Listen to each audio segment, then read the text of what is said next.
Hi, I'm going to continue my practice. It's going to get harder because I'm going to start talking about therapy because this has a name.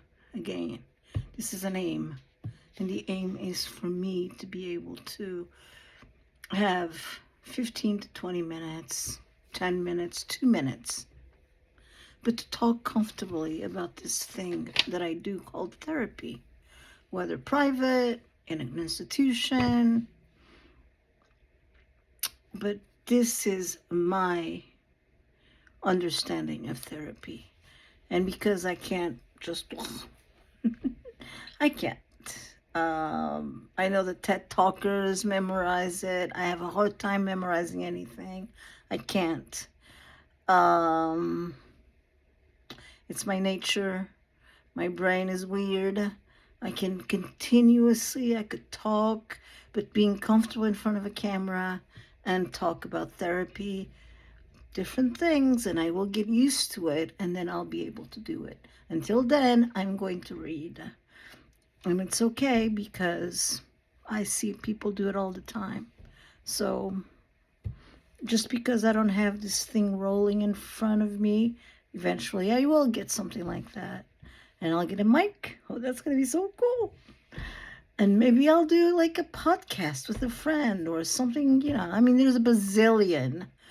But I'd like to do a cartoon of 2 minutes of what it's like to be in a room with me, what it's like to do therapy with me. So when people ask me what I do, I often say I'm a guide. I don't say that. I don't really say I'm a guide. I say that I'm there to help them figure out which course is the best to take and to reframe and to question, a lot of questioning. I am not always validating. No therapist should be always validating. Validating you can get from AI. I question, I give you feedback. So, because the territory that we're navigating is not a map of roads, it's a map of the mind. And just like any good explorator, we use different tools for different terrains. Sometimes we have to look back at the past to understand the present. Then that's where we tip our hat to the old architect of psychology, Freud. Oh, he's got some really good stuff. While we don't usually have clients lie on a couch these days, I think there are some. His idea that our unconscious holds memories and conflicts that shape our behavior, it's still foundational. And he wasn't the first one to come up with it, but he elaborated it. He just took it up to the next level. And he was the person who was courageous, and he brought sexuality into this Victorian discourse, and that's not often talked about. I mean, it is, but that's one of the main reasons why he was such an outlier, was because he started talking about sexuality and drives in an area that was so suppressed. We might explore our childhood, not to blame it, but to understand the roots of the patterns we encounter in our daily lives today. So it's from those unconscious drives that we often respond to issues today. Other times we're dealing with the here and now. That's where different modules of therapy come into play.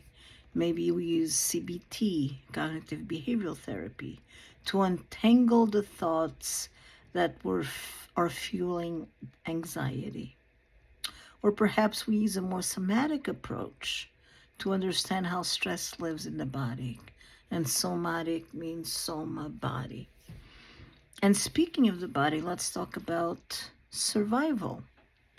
We all have an internal alarm system. When we perceive a threat, our ancient brain, and our, not just the ancient one, our current one, except that what I'm talking about is the so-called primordial, or our lizard brain, stuff back in the deep of the stem of the brain.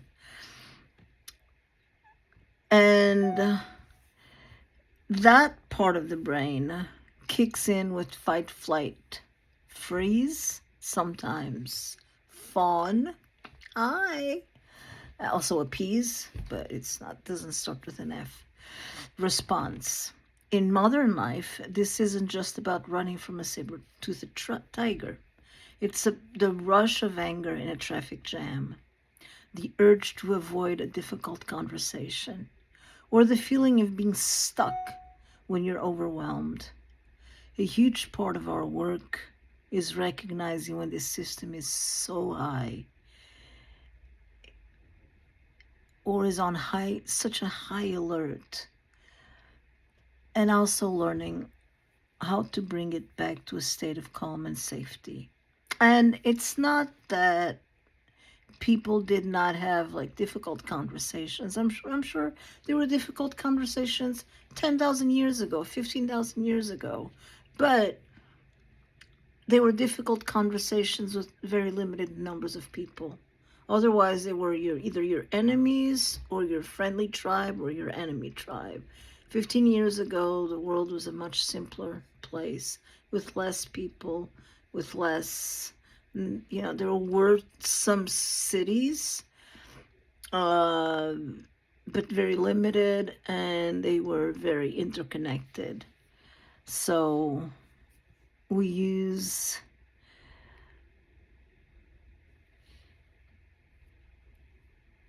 these systems to guide us through therapy.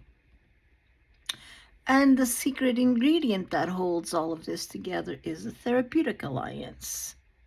You can have the best Freudians, the best interpretations of Freud and other psychoanalysts, and the most effective CBT worksheets in the world.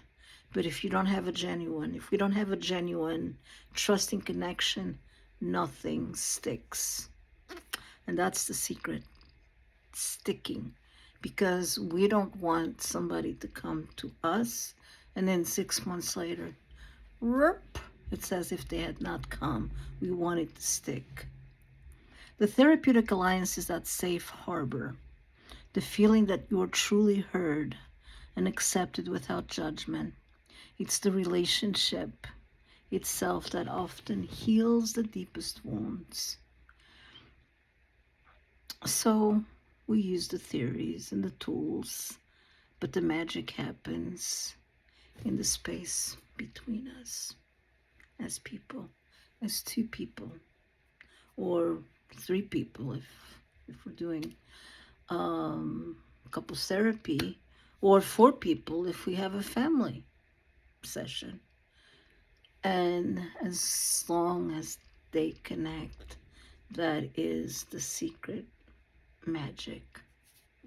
And that's therapy in a nutshell. I'm going to do a bunch of these, starting with Freud and up to the third wave of cognitive behavioral therapies and somatic therapies, but I'm going to do them at a time.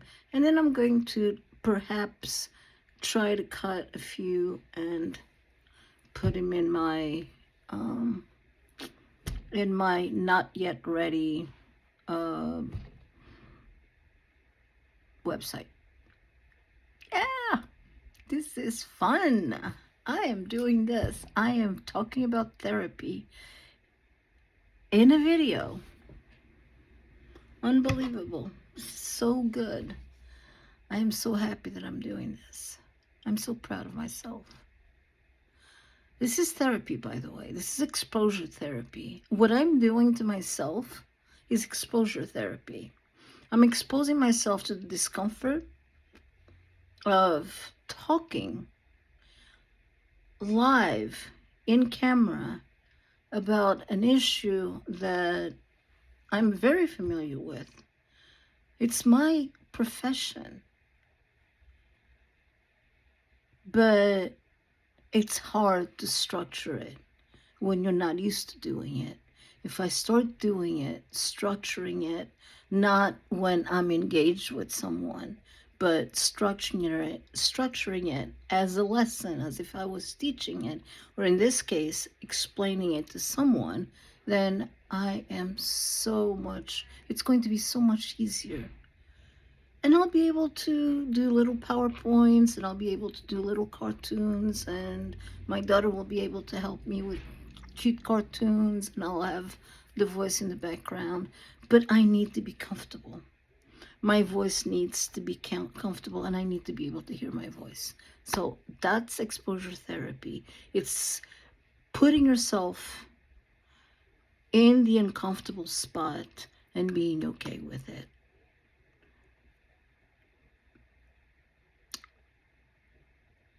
Getting all sweaty and being okay with it. Getting anxious and knowing that the anxiety will decrease. Because I started talking about myself and about how I want to lose weight, and now I'm moving on. And the reason I started talking about myself and losing weight is because this is a self-talk that I do constantly. I know a lot about losing weight. I know a lot about theories, but that's not what I want to do. What I want to do is talk about therapy. And eventually, ultimately, that's where I want to feel confident. And for me to feel confident, I have many hours of practice. And I'm going to put it all up because I'm not going to feel ashamed. And that's it. Yay.